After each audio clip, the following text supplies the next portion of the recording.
जी के शासनकाल की बात करें तो 10 साल में वेस्ट बंगाल में जिस कदर बीजेपी मजबूत हुई है, आज 70 से ज़्यादा सीटें 77 सीटें लाने वाली पार्टी विधानसभा में हो गई। तो ये मजबूती भी तो ममता बनर्जी के शासनकाल में ही आई है, न कि वामपंथियों का जो शासन था तब या उससे पहले कांग्रेस के समय तो खैर बीजेपी नाम की चीज़ ही नहीं थी, लेकिन फिर भी कहूँगा कि 10 साल में बीजेपी वहाँ मजबूत हुई है। एक जो शक की सुई, ये मेरी तरफ से नहीं, जो जनता बात कर रही है उसके हिसाब से कह रहा हूँ, यहाँ रख रहा हूँ कि ममता बनर्जी के जो क्रियाकलाप हैं, जिस प्रकार ममता बनर्जी मिल रही हैं, मिलना जुलना, एक्टिव मोड में आना और आकर के विपक्षी एकता को मजबूत करना, ये सब तो ठीक है। लेकिन जहां बात आती है कि हमको, एक तरफ आप ये भी कह रहे हैं ये फासिस्ट पार्टी है और दूसरी तरफ आप कह रही हैं कि जो लड़ेगा नहीं उसकी बात क्या करें हम। क्या सचमुच कांग्रेस पिछले 2, 3, 4, 5 साल से लड़ती हुई नहीं दिखाई दे रही है? एक पत्रकार होने के नाते आपसे मैं जानना चाहूँगा। दूसरी बात ये, क्योंकि मीडिया में कहाँ क्या चल रहा है और कौन क्या दिखा रहा है ये भी आप अच्छी तरह से जानते हैं दुबे जी, लेकिन फिर भी ये समझना हम और आप सब मिल करके समझें कि कौन सी पार्टी यहाँ लड़ रही है। अगर सीधा कहा जा रहा है कि नहीं लड़ रही है तो ये तो एक चिंताजनक बात तो है ही कि देश की सबसे पुरानी पार्टी और अगर वो ना लड़े, ना दिखे, तो इसका मतलब है कि देश में विपक्ष नाम की चीज नहीं है। और ममता बनर्जी जो काम कर रही है वो बिल्कुल सही कर रही हैं, विपक्षी एकता को मजबूत कर रही है, जो पार्टी नहीं लड़ रही है उसको बाहर कर रही हैं। देखिए राजीव जी, आपने एक बड़ा कठिन सवाल बड़े सरल ढंग से पूछ लिया है, तो मैं उसका उत्तर देने की कोशिश कर रहा हूं।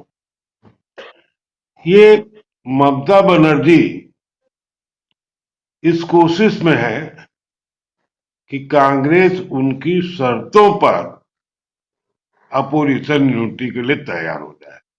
लेकिन ममता बनर्जी कांग्रेस के किसी आदमी को प्रधानमंत्री बनवाने के लिए नहीं आना चाहती। आप उनकी पॉलिटिक्स समझिए, बहुत एम्बिशियस लेडी है, कहां कांग्रेस में थी, कैसे तोड़ा, और बहुत एग्रेसिव पॉलिटिक्स भी कर लेती है बीजेपी की तरह। तो उनके मन में जो भरोसा हुआ है, और ये भरोसा किसी भी के लिए भी स्वाभाविक है कि मैं लड़ करके नंबर 1 कुर्सी पर क्यों न पहुंच जाऊं, और ये हर पॉलिटिशियन का सपना होना भी चाहिए।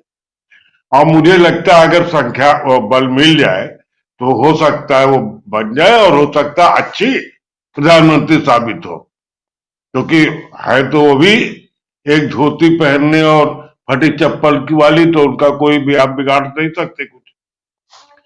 ठीक है, पिछली बार जब वो आई थी तो उनकी कोशिश थी कि कांग्रेस कुछ तेजी से आगे बढ़ेगी और ममता को कहेगी कि भाई यू डू, हम तुम्हारे साथ हैं। कांग्रेस की दिक्कत है कि वो अपनी ही पार्टी में कुछ नहीं कर पा रही है, उसकी अपनी समस्या ये है। और देखिए, कांग्रेस का कुछ भी हो जाए, उनका स्टाइल यही रहेगा, वो एग्रेसिव पॉलिटिक्स नहीं करेंगे। आप पूरा देख लीजिए, इधर वो डिसेंट पॉलिटिक्स करेंगे।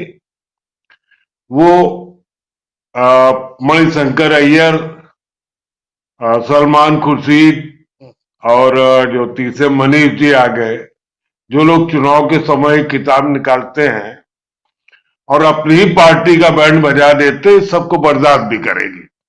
ये और कोई पार्टी नहीं कर सकती, चाहे जितना नुकसान हो जाए।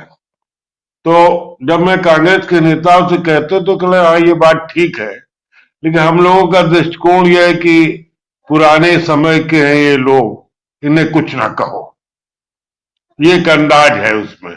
वरना तीनों ने जो बेड़ा गर्क किया है कांग्रेस का इस दौर में, आप उसकी कल्पना नहीं कर सकते। अब एक चौथे पीके आ गए हैं, जिनको ये गलतफहमी हो गई कि हम चुनाव जिताते थे, वह हम खुद क्यों नहीं बन सकते। और इस समय उनकी यही एक समस्या है। बिहार में तो देखिए, उनको नीतीश ने उपाध्यक्ष बना भी दिया, भाई इससे ज्यादा आपको क्या कर सकते थे, कैबिनेट मिनिस्टर का दर्जा भी दे दिया।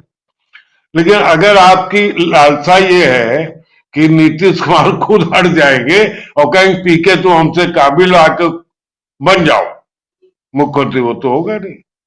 न ही नीतीश से कहें कि नहीं तो हमसे भी ज्यादा काबिल हो तो चलो तुमको प्रधानमंत्री के रूप में हम प्रोजेक्ट करते हम तुम्हारा बैंड बजाएंगे, ये भी नहीं होगा। देखिए, कभी कभी सफलताएं आदमी के अंदर तमाम तरह की गलतफहमियां पैदा कर देती। पीके क्या है? पीके के बारे में हमारा एक असेसमेंट है कि वो एक पॉलिटिकल बिजनेसमैन है और वो अपनी टेक्नोलॉजी का, अपने एनालिसिस का एक बिजनेस करते हैं जिसके लिए लोग कंपनी बना रखी, उसका पैसा लेते हैं।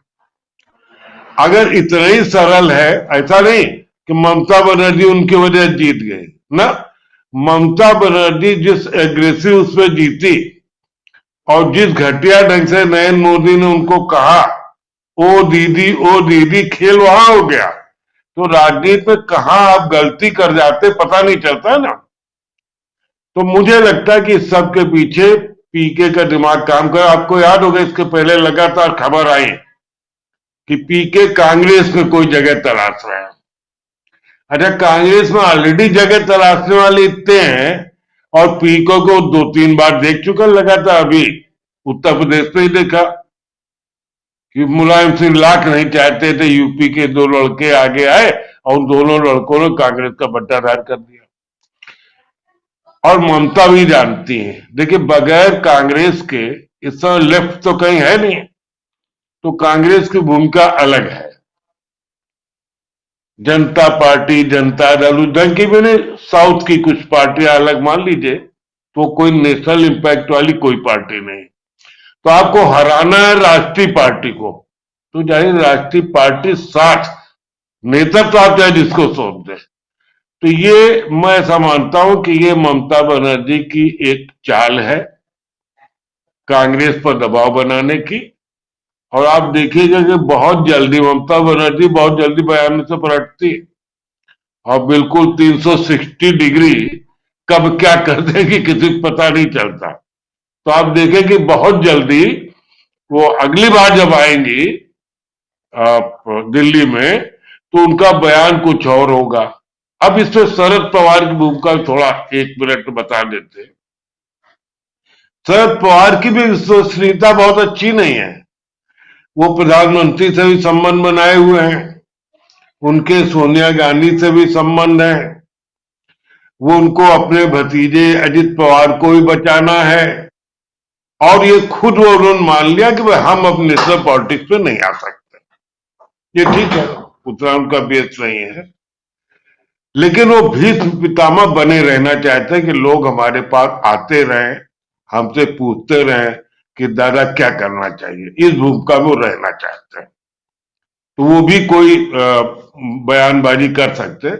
मेरा मानना है कि ममता बनर्जी अभी अपने स्टैंड को बदलेंगी और प्रधानमंत्री बनने की लालसा है उनमें, होना चाहिए। और बहुत से ऐसे लोग उनमें देख रहे हैं ये गुण कि हाँ भाई ये महिला आगे जा सकती है, तो उससे ये नहीं लगना चाहिए कि वो कोई बीजेपी के साथ मिल गए हैं या कांग्रेस का समूल नाश कर रहे। अरे कांग्रेस अपना नाश खुद ही नहीं कर पा रही, उसके लिए उनको ममता बनर्जी की जरूरत थोड़ी, वो लोग खुद है अपना नाश करने के लिए। जी जी बिल्कुल, कांग्रेस के अंदर जो 3-4 नाम अभी आप गिना भी रहे थे, जिसमें मनीष तिवारी जी सबसे लेटेस्ट वर्जन में है, अपनी किताब के कारण चर्चा में है। मणिशंकर अय्यर की बात आप जानते हैं,